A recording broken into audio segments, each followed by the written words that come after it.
This time in the Big Tire Garage, we're going to kick things off by working on the Defender 110 that I built on FourWheeler. I'm trying to knock out a bunch of small jobs on it. Then we're going to jump back on the Jeep Comanche, prep it for the next filming session, and then we're going to finish it all off by building a custom roll-around stand for my new drill press that I bought at the PRI show. It's a heck of a week with a lot of work, whole bunch of grinding and a whole bunch of welding, so let's kick things off.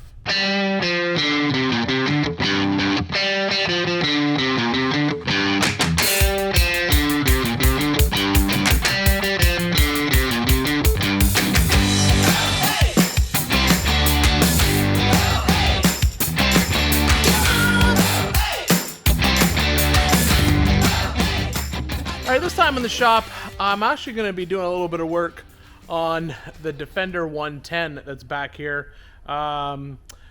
Comanche is going to be on hold for a little bit just because I have to get it, got some filming on it before we can move any further on it. But for those of you that don't know what the Defender 110 is, so this is a vehicle that I built on FourWheeler. So it's a Aqualoo body. So this is an all aluminum Aqualoo body sitting on a Jeep JK chassis. Now it is, you can watch this entire build on FourWheeler on the Motor Trend app. Just look for, I can't remember what we called this. I think it was just a Defender is what we labeled it as. Anyway, so it's kind of in the final stages. We got hung up with it on parts. It literally sat for a year during COVID waiting on some parts because a bunch of stuff was back ordered. But that stuff is now finally here, and so now we're putting this thing together for the last time. This isn't my truck. This actually belongs to a friend of mine. I don't normally build vehicles for people, but I have a friend who's like a huge Defender fan, and when I saw Aqualoo come up with this body, I basically sent him a message and said, hey, you should build this. And so he asked me to build it for him, and I said, sure, I'll build it for you. So basically what we've got is, like I said, it's the Aqualoo body. It's sitting on a Jeep JK chassis. It is on a set of Rubicon 44s front and rear.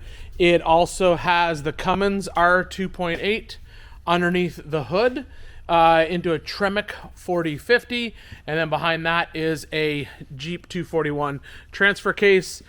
We finally got what we're waiting for, in all honesty, for the longest time, were gauges and then some parts for the wiring harness. So we finally got that taken care of.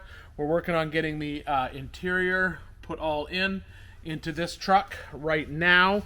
We have most of the wiring harness is in, and I just got the wiper motor and everything as well as the glass into the front windshield. So that's actually what I'm going to be working on today. This is like a universal wiper motor kit.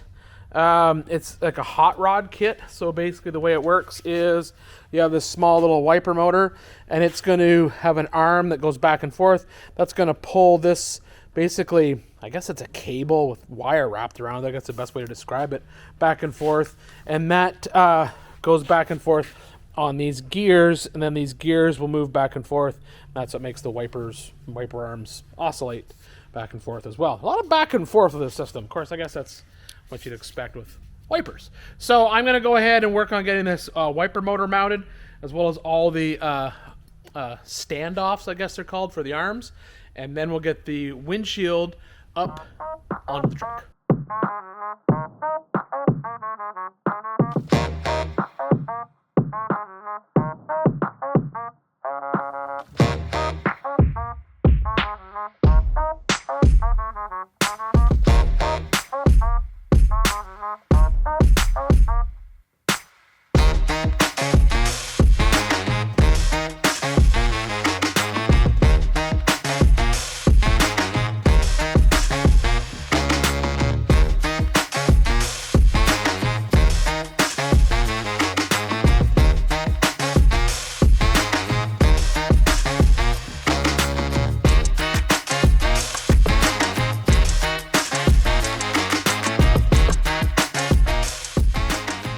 The way this universal kit works is basically now I got the wiper motor mounted in this box, and when it spins, it has basically a wheel, and then that wheel, the wiper motor just turns in a circle like this. And on a normal vehicle, it has basically an arm or a cam and then a wiper transmission, so it'd be a bunch of rods that go down through here. But the way this works is this spins, and then that makes that this basically this wire rope that I showed you before. It's inside this tube right here, and then as it goes back and forth, when this is spinning, as you can imagine, it's basically pushing the wire rope when it's on the bottom of the turn, and then when it comes to the top, it's pulling that wire rope. So it's basically push, pull, and so that basically makes this go back and forth, back and forth. It interlocks with those gears inside there, and then when it turns, it basically turns these little shafts on the outside. I'm going to pan up because people get mad when I don't show everything. So shafts go on the outside, and the kit comes with these little knurled ends that basically get attached, and that's where the wiper arm will be attached, and then we'll have wipers on our Defender. A tool that's super handy to have whenever you're doing any type of final assembly, or really just handy to have in the shop, is what's called a set of thread chasers. Now, this is not a tap and die kit. You can see it looks like this. This one is, I believe it's a Matco kit.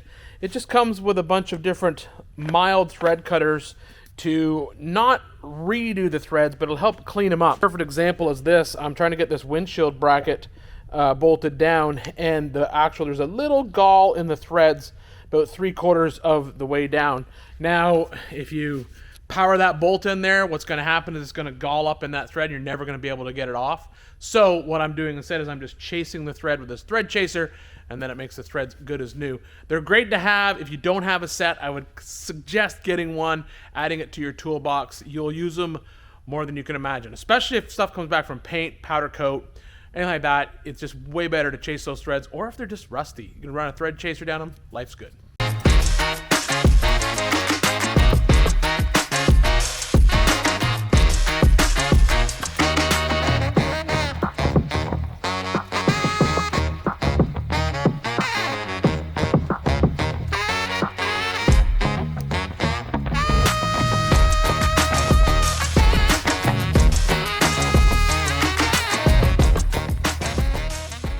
Now I'm going to jump back on the Comanche. I've got to do a little bit of pre-building before the film crew comes in. I'm actually going to film a little bit of this bed with my crew. Basically what I'm doing is I'm bobbing the bed on this truck to this length right here. This is the new bed length on the back of the Comanche.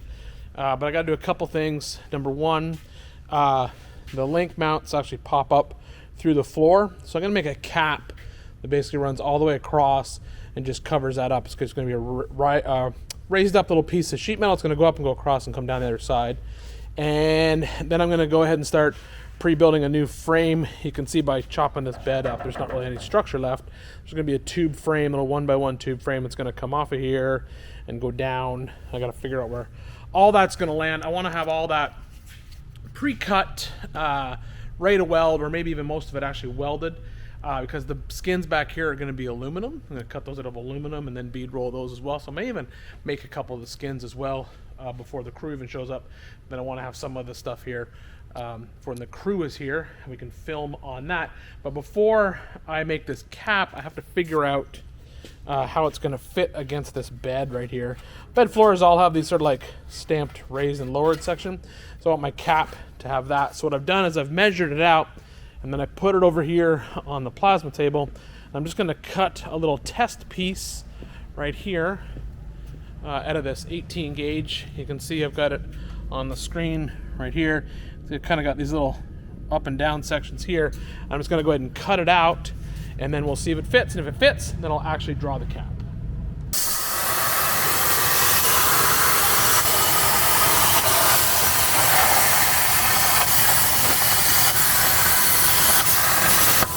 So what this template is actually showing me is that I didn't make these bottom ones long enough. The top, you can see these upper raised sections here, they're the right length, but I'm almost like a quarter. Even that is a little, that needs to be just a little bit longer in order for it to go all the way across and then drop down. But I think it's actually pretty close. It looks like maybe I need more of a radius on that bottom to get in there, from the looks of it. Either way, so what I'll do now is I'm going to cut another sample.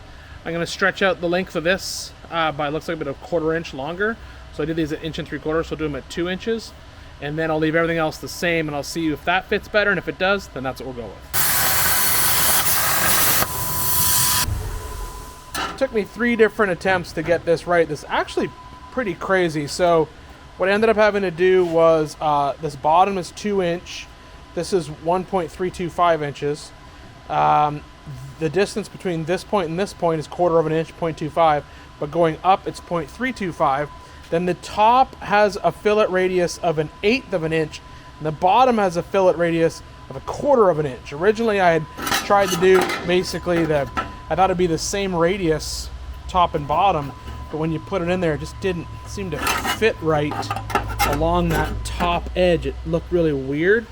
Now this one, you can see with the 2 different radiuses, fits almost perfect. So now what I'll do is I'll draw, basically, it's going to be a cap that goes, it's going to sit on the bed right here, and it's just going to kind of go up and then back and then down on the opposite side.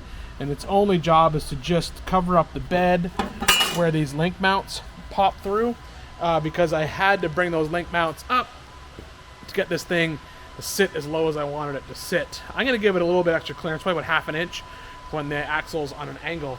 But I'll clean all this junk out of the bed, do the measurements of that, draw that, and then I'm actually going to bend it. Might put a bead in the top of it, just because I think it'll look cool.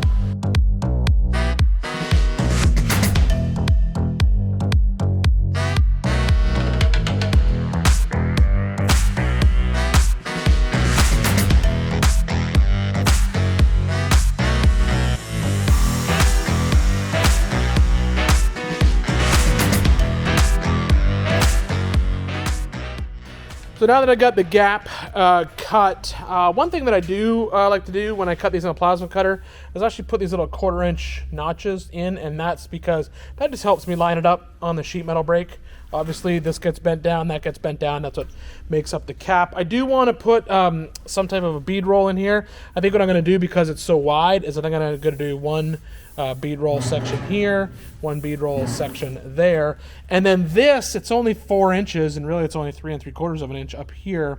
I think it's just too narrow to do something in here, so I think what I'm going to do on this bottom part is kind of what I did on top of the firewall section in here. You'll see I did these little just straight beads, so I think I'll just do maybe like a line and then a line underneath it. I think that'll look I think that'll actually look pretty good. The reason you have to plan that out now is once I put it in the sheet metal brake, I can't get it into the bead roller. So you got to do the bead rolls first on the metal, and then you put it in the sheet metal brake and bend it, because if you bent it, it won't fit in the throat of the bead roller. It just won't go in. So you got to plan out all the bead rolls first, do the bead rolls, and then I'll put it in the sheet metal brake, break it or bend it. I don't know why it's called a brake when we're really just bending it. It's just a sheet metal term. So I'll put it in the sheet metal brake, and I'll break it or bend it, and then we'll drop it in place. And then I'll start planning a structure that's actually going to go, it's basically going to sit right in here. It's going to be a 1x1 tube structure that'll weld to the bed floor and then come up and weld to the bed sides, and that'll give me the structure I need back in this bed to make it good and strong, and that will actually get skinned in aluminum.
doing right now is basically laying everything out in the bed. Like I said, I'm pre-building a lot of this stuff. So I think I'm going to use this fuel cell. If I don't use this fuel cell, I'm going to use one like it. I've had it kicking around for a while. Already has a sending unit in it. It already has a fuel pump in it, and already obviously has a fill neck as well. So I think that's kind of just a no-brainer. Just go ahead and use it. It's been literally sitting on the shelf. The cap is in place. This is going to be my new, I guess we'd call it the inner bed side, is going to go up there. So I'm going to basically build a structure out of this 1x1 that'll basically weld to the bed floor, and then it will also attach to the bed side to sort of get rid of this. As I said before, this is the new length of the bed right here. I basically cut it. I want the tire at the back. You can see that's going to be the new back of the Comanche. Originally, I thought it's just going to bob it that much, but then when I saw it, I didn't like it, and so I pulled it up to here. There's going to be tube fender that comes along down, goes down there. I'm going to work on those, as well as something pretty special happening back here. But I'm going to go ahead and get all of this stuff pre-built. I'll probably save maybe just a couple spots of welding for when my crew is here filming on this build series. But I'm going to go ahead and pre-build all of this. And then when we shoot the show, it'll just go together really, really fast and easy. And as I've said before, these panels back here, I'm going to build the structure, and then this panel back here, these are all going to be aluminum because I want them to be removable, because I'm going to be putting stuff back here. So this fuel cell's going back there. I think the battery might actually, I scratched that. I think the battery is going to go on this side, and then I think the compressors for the air ride are going to go on that side. I did get a tank. I'm using a Ride Tech Big Red kit, and it came with this big aluminum tank. And I'm not sure if I'm going to use that aluminum tank because it's fairly big, or get two of these smaller aluminum tanks and mount them behind the seats. Like every Jeep and every off-road car, we are literally running out of space, and I haven't even done the big body mod yet. There's still one big body mod that's gonna blow your mind when it comes to this truck. I'm pretty stoked about it. But anyway, that comes later. Right now, I'm gonna build all these panels and get this bed laid out for the crew.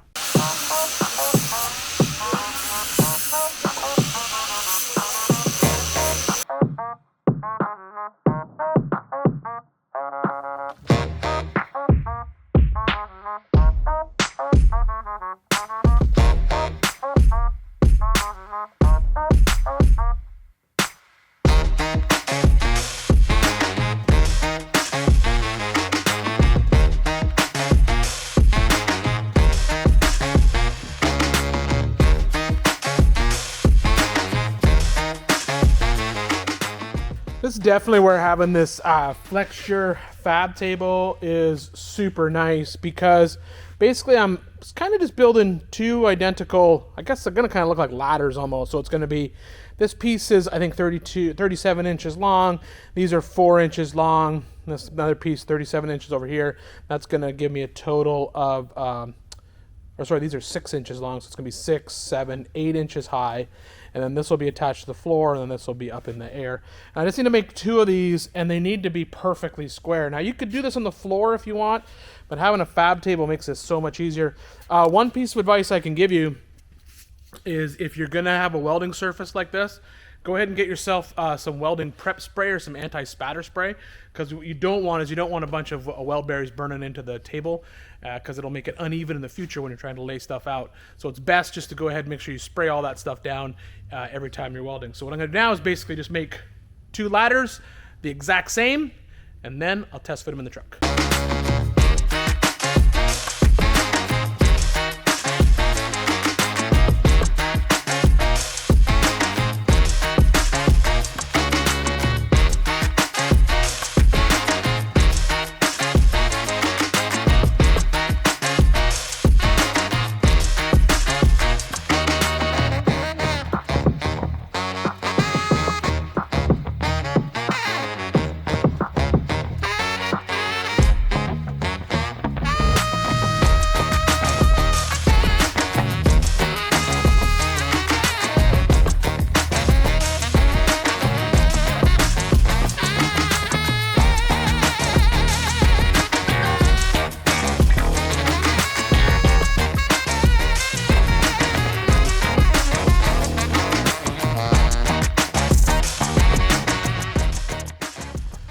I've got a slight change of plans. Originally, I was going to make even these side pieces that are going to go on this structure out of aluminum.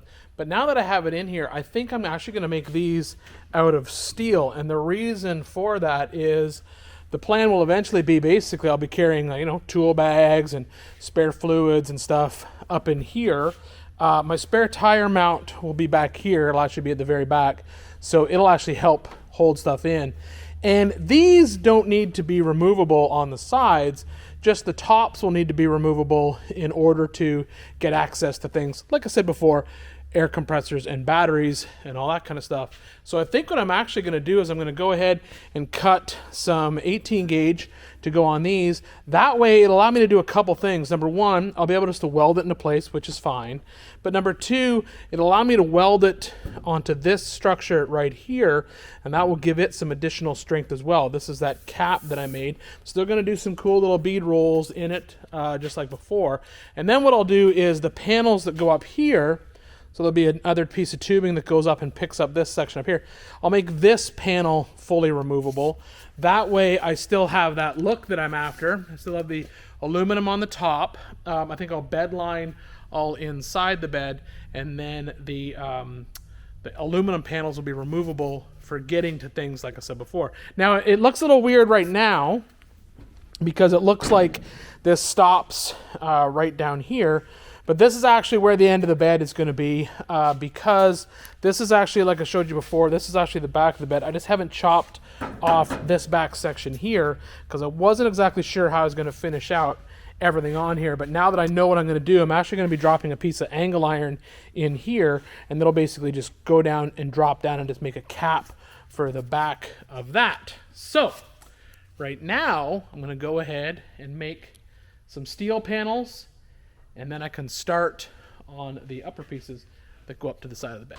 It's going to be kind of a tricky spot right now because I've added an extra inch on the end of each end of this piece of sheet, because what's going to happen is that end is going to basically bend in and tuck in on that side. There'll be a full sheet on that section as well. I want to put some bead rolls on these side panels just like that floor. What I don't want to do is I don't want to do a drop section that's going to disappear. What I actually want to do is I want to have it come up and then bead roll around. And I'm actually going to do two sections. I'm going to do one that kind of goes like this and then goes down, and the same on the opposite side. But I can't put the bend in that end of the sheet yet, or I won't be able to get it through the bead roller. So this is actually what I'm going to do. I'm going to actually take this center, this floor section here. This is where it's going to sit when it's finished. I'm going to pull it back 1 inch.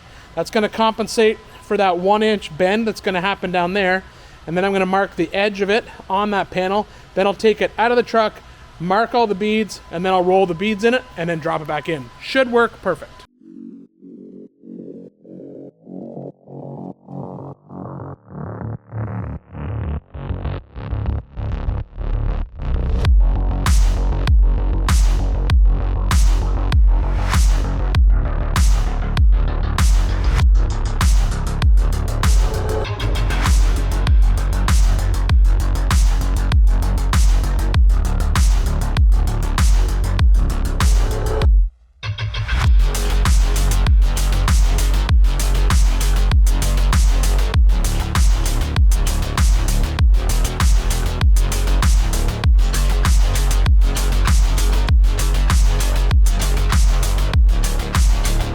So I want to do one more thing before we're getting ready to film. What I'm saving to film for the episode is basically the final chop on the back of this bed. So the final distance of the back of this bed.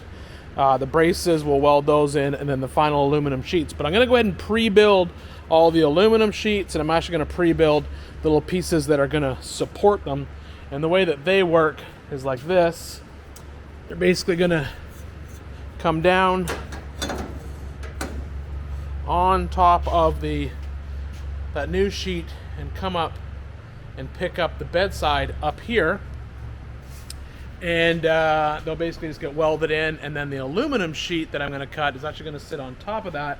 Then I'm also going to bead roll that. It's going to look super cool. And then I'll end up cutting the bed up, and then there's even some crazier cool going on back here. Once I cut the bed, then I will be working on the, I guess it's a frame. On these Jeep Comanches, it is a unibody for the cab and everything else, but back here it kind of has a frame because the bed is removable.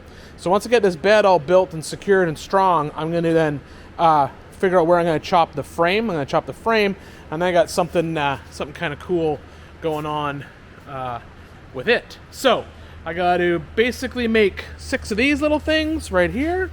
I got to make 6 of those, these little bad boys right here.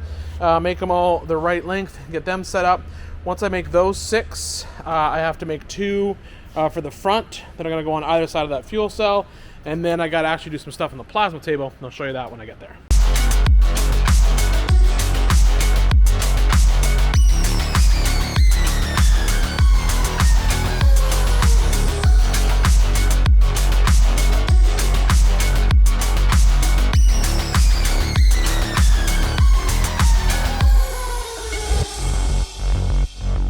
So now I've got all those 1x1s cut, and I'm starting to prep this side. I've made a decision.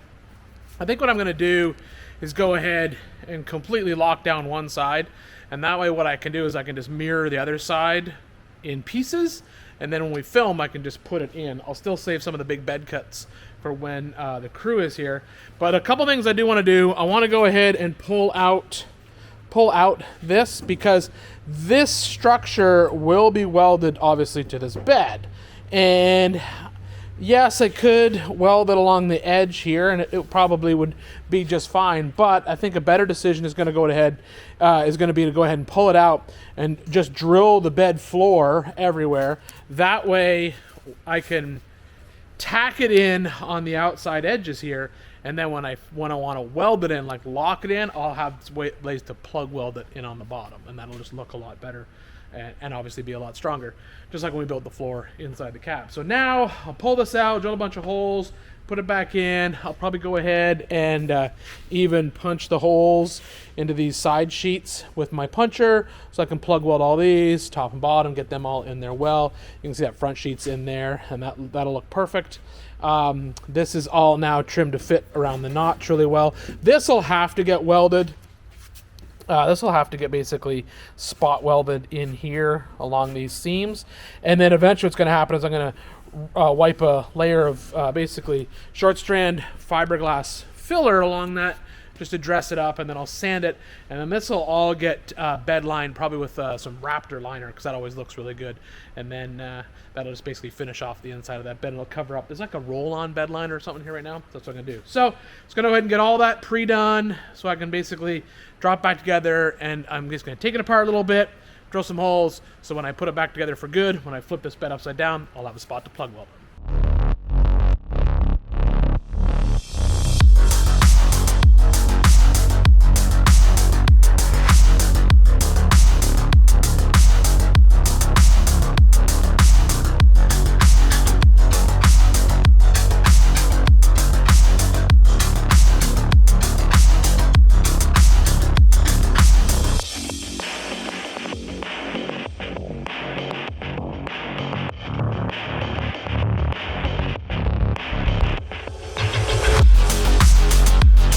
Okay, so this side over here, pretty much knocked out. What I have is, this piece, our new inside bed structure has been welded to the bed floor. This entire chunk of the bed floor is eventually just going to go away. There's going to be a cap on this frame rail down here, so that'll look good when it's all said and done. And then I'm making basically a tube fender that is going to come along top of this tire. It's going to wrap this corner, and then it's going to probably right about here come down. It'll be on here, and it'll come down through here, and it'll attach to this rear. There'll be like a rear bumper plate system on here. When you see the episode, it'll make perfect sense, because there's something pretty cool happening back here. But what I want to do right now is, before I weld these braces in permanently, you can see they're just kind of tacked in place, but now it's really strengthened up the side of the bed. There's still a little flex here, but not much. I may end up maybe just running an additional support from here out to there. We'll wait and see. But like I said before, this top piece is going to be removable, and it is going to be made out of aluminum, just because A, I think it'll look better, and B, then I don't have to coat it. And so what I'm going to do is I'm going to cut that out on the plasma table, set up the bead roller, roll the bead in it, make it look cool, make it fit right, and then when that's all done, then I should be able to go ahead and start. And I think I have, then I can basically duplicate that on this side, but this side we're waiting for the camera crew that gets here in 2 days, so we can go ahead and get that done. But I want to go ahead and get this side all finished out 100%, and that way I don't have to duplicate it. While the crew is here, I can just finish the one side, and then we can just have like a finished shot of the bed, because that's what this episode, it's going to be basically inside the cab floor, getting all that done, and then getting this bed done, all that kind of jazz. And so that'll be the end of that episode. So right now I'm going to cut a piece of aluminum and fire up the bead roller.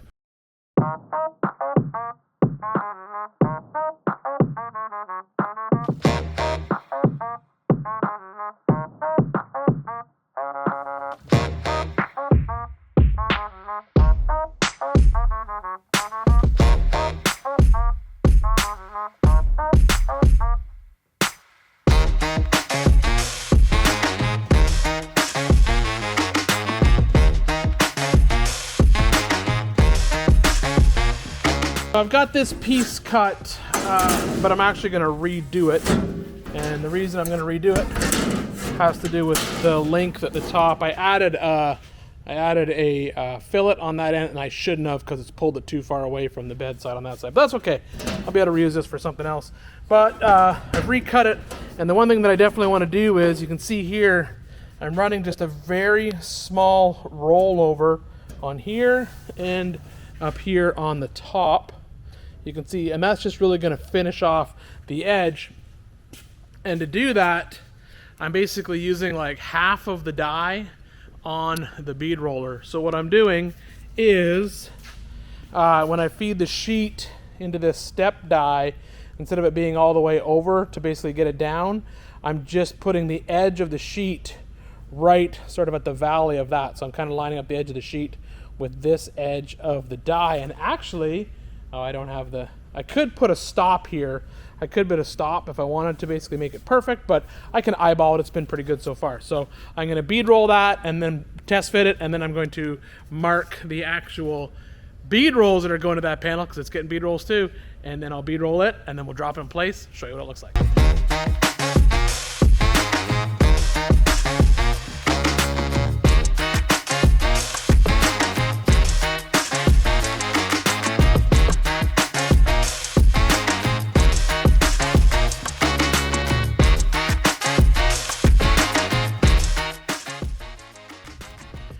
And that is the end for this particular project, because I'm at the point now where I have to stop, and this entire other side as well as the front, I'm going to have to do that on when the film crew gets here to film for the next Big Tire Garage series. Got this end cap to cut and finish, got some welding over here, welding over there, blah blah, all that kind of stuff, and then we'll just recreate what we did over here, over there. I may actually go ahead and cut this side out on the plasma table just so I have it. The one up there is actually going to be kind of cool, because originally my plan was to possibly sink that fuel cell down inside the bed, but now what I'm going to do is actually going to make it go around the fuel cell so you can see the fuel cell, because I think that'll just be kind of cool. Another thing is, obviously this is just cleat-coated in place because of the fact that this is aluminum and obviously this is steel. So the one nice thing about this is, now what I'm going to be able to do is, when I pull these clecos out, I will have a pilot hole that I'm going to use for some threaded nutserts. So all I have to do is pull those clecos out, open up those holes. I can put those threaded nutserts in, clamp those into place, and then open up the hole on the aluminum panel, and then everything will be lined up perfectly. One other thing, I gotta do something in here, even though this part, I gotta do something in here, even though this part of the bed is going away. I think I may end up putting a piece of tubing, or even just a piece of sheet steel or something that's going to come up right here just to pick up this side of the bed. I think it'll also just give me a little bit more structural rigidity in the bed. Everything feels like it's way stronger than it was, but this little shaky part down here, this little twist, I got to do something to get rid of that. So that's either a piece of tube that goes straight across there, or something that goes down there. This is kind of just a wide open area right now, so I don't really know What I'm going to do with it, I guess I could just cap it somehow. If I do a piece of aluminum in there or another piece of steel, like the side, that might be what I end up doing. But it has to come from here. It has to come from down here on this corner, because this, it just needs to go away. I think when I bring this cap over, this bed cut over to here, I think I may just pick up a piece of sheet and just basically have it come like that, and then just come down a little bit, and then I can just roll a bead in it. But I think I'll make it out of steel like that, and then I can just weld that all in. That should give it a good amount of strength, make it good and strong. I love how this is looking. I think this is perfect. These are going to be super easy to pull off if I have to pull it off to get access to anything. I still have all this storage down in here, which is going to be cool. This will all be bed lined. This will just be left raw aluminum, and that's it. So that's where we're going to stop on this project until the crew gets here on Thursday to film. But there's one more thing I want to do while we're hanging out here this week in the shop, and that is I just took delivery of a new bandsaw. Or sorry, not a new bandsaw. I just took delivery of this new drill press. I bought this when I was up at the PRI show. I've been looking for a drill press, and they had these on with show special. This is an awesome Italian-made drill press. I like it. I got the benchtop version for a very specific reason instead of getting the one that mounts to the floor, and that is because I want to, like everything else in this shop, I want to put it on wheels.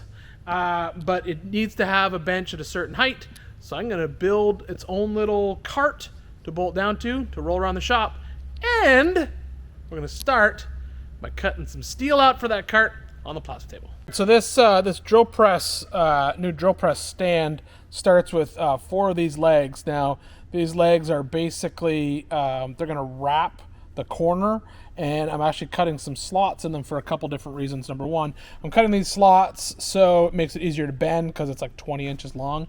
And then this slot at the top, I'll actually show you when they're bent out. But I also cut some holes in here because I just got some new tools that I ordered on from a year-end, I think it was a year-end sale over at TMR Products out of Canada. Can't remember. But I'm going to cut those out of some 1/8-inch plate. I need 4 legs, so I'm going to cut those out, and then I'll show you what I'm going to do after I bend them and what I'm going to do with those holes.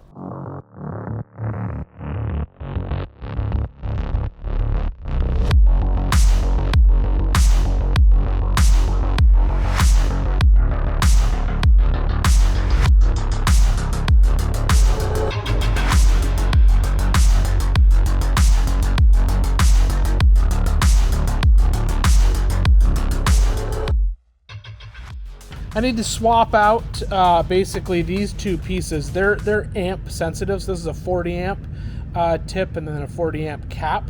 I need to swap them out for 60 amps. While I'm in here, I'll also check the electrode. The electrode is not specific to the amperage. It works for everything. And the way you tell when these electrodes wear out is this little tip in the middle.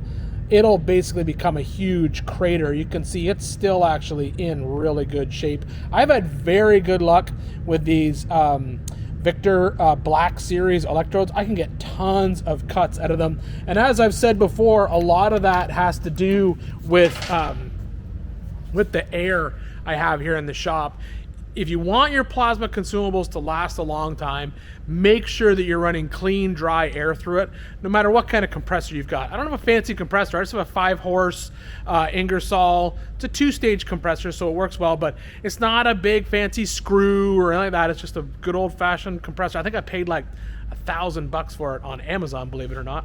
And then just, run it through a cleaner, run it through a dryer, and then I have a refrigerator that basically cools that charge. And one tip that I was given a long time ago by a painter guy is if you want the refrigerator unit to work really well, what you want to do is you want to mount it far away from the compressor, because the way it works is the refrigerator, as you compress air inside that air compressor, that's what causes the condensation, because you're compressing the air. If you put your refrigerator right beside the compressor, it can only take so much of that condensation out because it's dropping the temperature of the compressed air.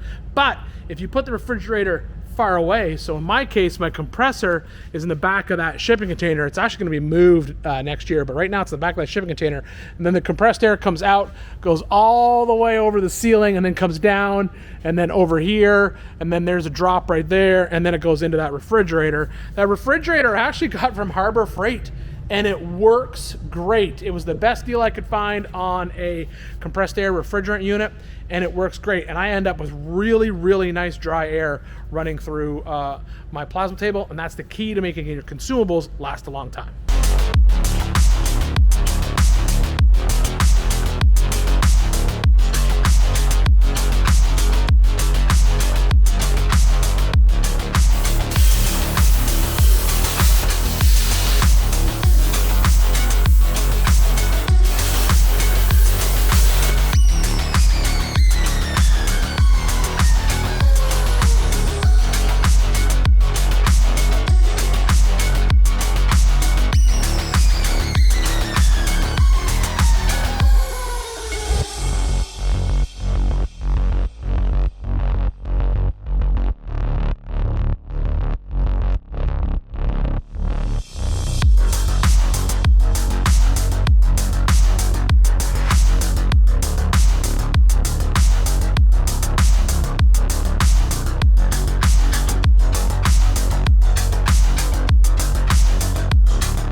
The tool I was telling you that I wanted to use on these are these. This is a Dimple die set. I just got these from TMR Customs. They had a sale on their Fabricator series. Comes with 4 different sizes, and these are the 2 medium size. Basically, the way a Dimple die works is there's a bottom part of the die, and then there's a top part of the die, and you just put it in the press, and you squish the material together. And what it does is it just basically makes this little sort of dimple. It's actually a little dimple in the panel.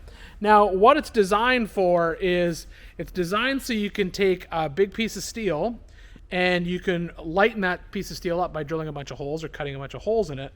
And then you can make this piece of steel strong again by putting the dimples in it, because the dimples add 3-dimensional shape to that flat piece of panel, just like a bead does on a piece of bead rolled steel. You can really see it on the back of the panel. You can see how it's basically made these little edges kicked up all the way down.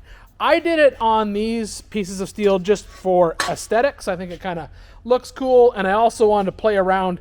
The dimple will change based on the size of the hole that you cut, so I want to try different size holes for each dimple, and then I'll just know what it's going to look like when it's done. These are basically going to be the legs of my drill press table, so they will go like this. This top part will weld to the frame.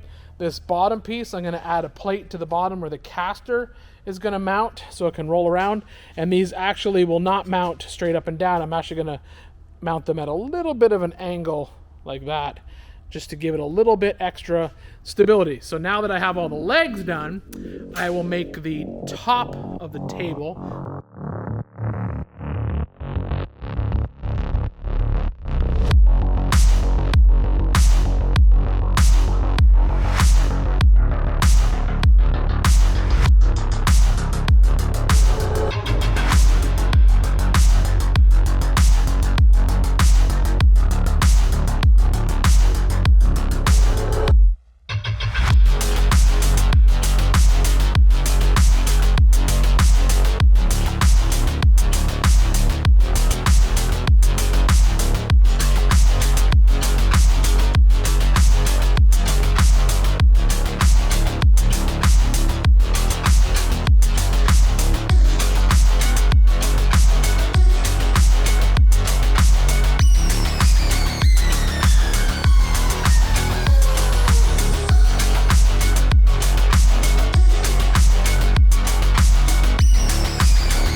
you can see that's basically what this stand is going to look like.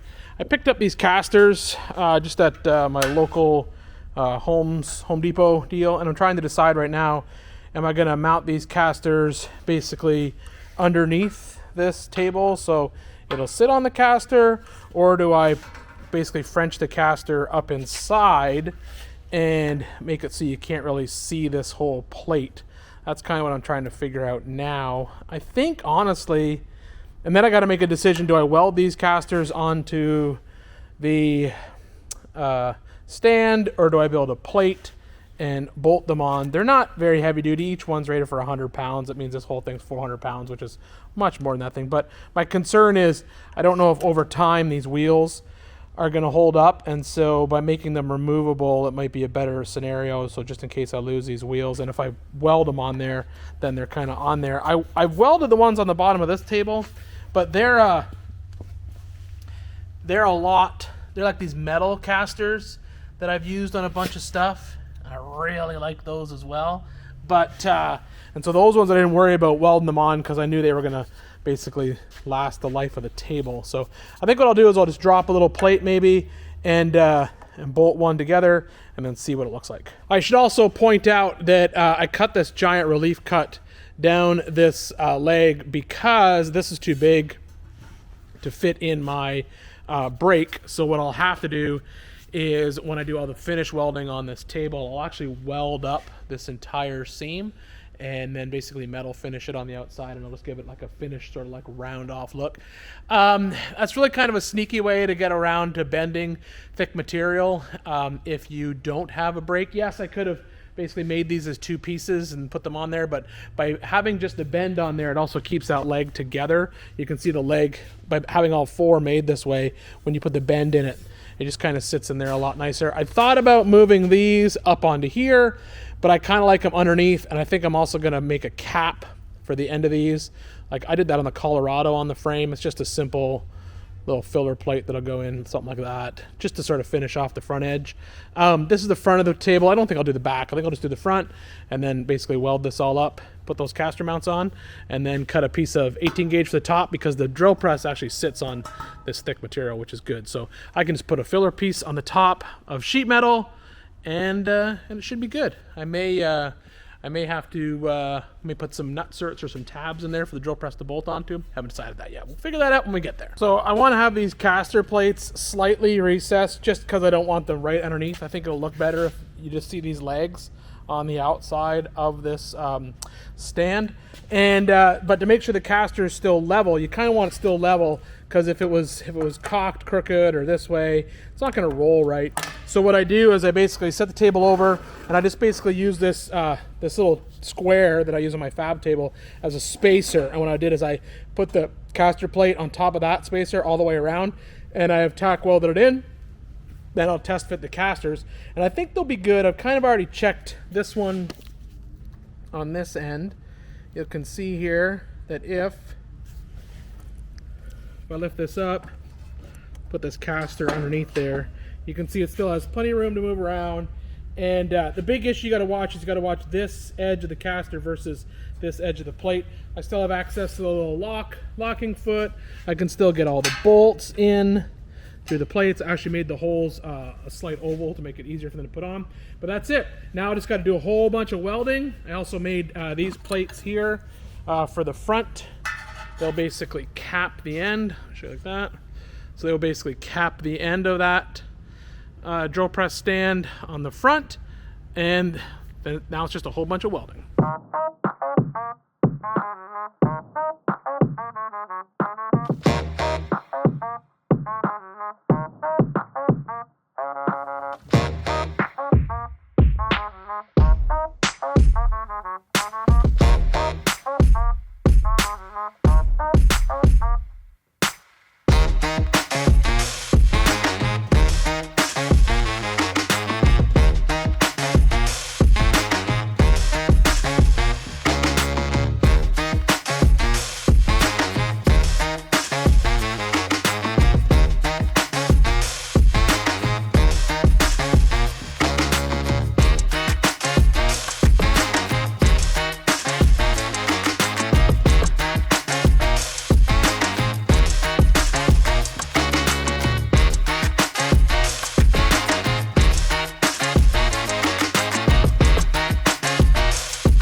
with that, I got my new drill press stand all taken care of. I am going to bolt it down on through this top plate once I figure exactly out where it's going to fit. But there it is. That's my new drill press. The drill press stand on wheels, so I can roll it around the shop whenever I need to. Just move it with one hand. Super easy. It's not too top heavy, and the reason it's not too top heavy is because that bottom is so spread out, and those casters are doing their job. Life is good. Okay, so there we go. That's a wrap for this week. It's a wrap for this week on the inside the shop here, inside the Big Tire Garage. Got a bunch of stuff done. Super happy about it. Thanks for sticking around and watching all these videos. Remember, if you need stickers or you want a Big Tire Garage patch, you can get them on our Shopify store. There's a link.